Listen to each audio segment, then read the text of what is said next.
Now we are going to discuss the structure of proteins. So as we have earlier discussed, proteins are polymers of amino acids and they are heteropolymers क्योंकि 20 अलग तरह के amino acids हैं जो मिलकर proteins को बनाते हैं।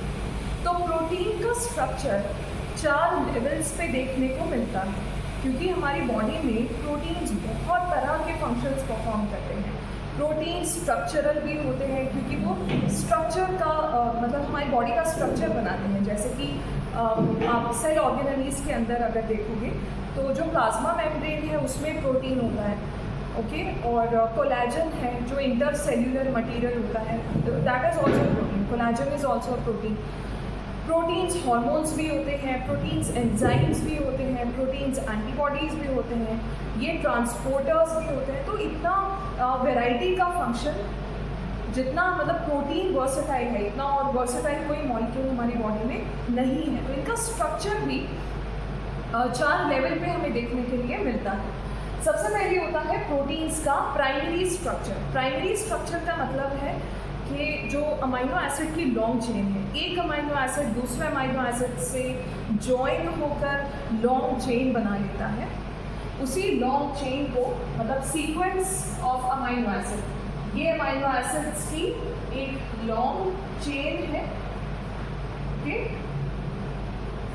इस लॉन्ग चेन को, long chain of amino acid, this is not protein yet, ये प्रोटीन अभी नहीं है, सिर्फ सिंपल अमीनो एसिड का सीक्वेंस है और इसको हम बोलते हैं प्राइमरी स्ट्रक्चर।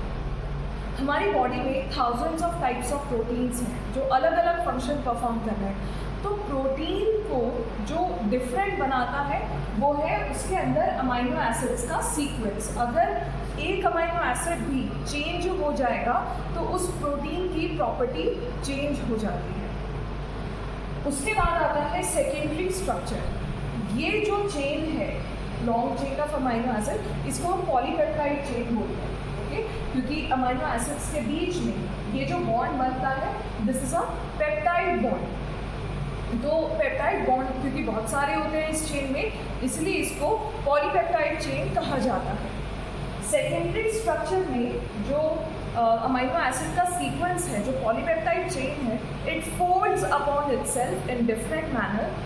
सेकेंडरी स्ट्रक्चर जैसे ये एक चेन है, ये एक चेन है, इस चेन को आप ऐसे फोल्ड कर दोगे तो वो बन जाएगा उसका सेकेंडरी स्ट्रक्चर। ये सेकेंडरी स्ट्रक्चर, इसको हम बोलते हैं अल्फा हेलिक्स। ये राइट हैंडेड भी हो सकता है, लेफ्ट हैंडेड भी हो सकता है। अल्फा हेलिक्स के अलावा बीटा प्लीटेड शीट्स होती हैं इस तरह से।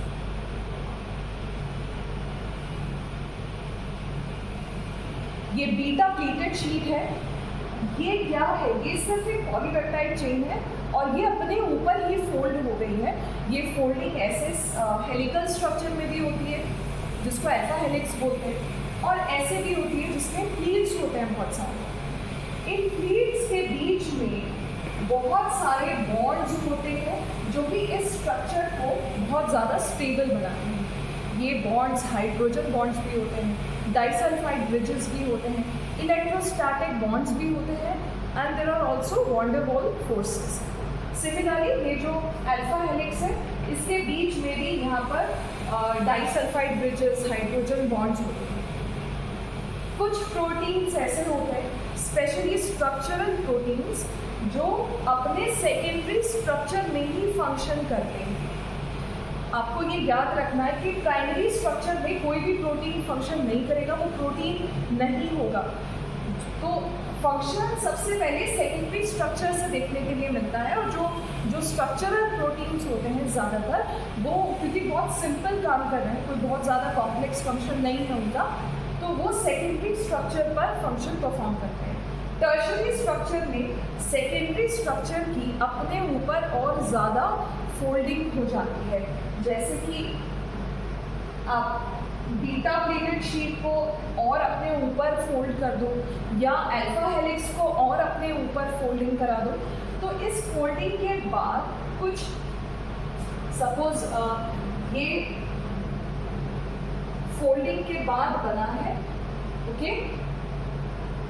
यहाँ पर एक स्पेस क्रिएट होता है लाइक अ पॉकेट, जैसे लॉक में स्पेस होता है, तो यहाँ इस प्रोटीन के अंदर एक साइड बन जाएगी, एक पॉकेट बन जाएगी जिसको हम एक्टिव साइट बोलते हैं, जैसा कि एंजाइम्स में देखने को मिलता है, हार्मोन्स में देखने को मिलता है। तो एंजाइम्स का एग्जाम्पल लेकर हम इसको डिस्कस करते हैं।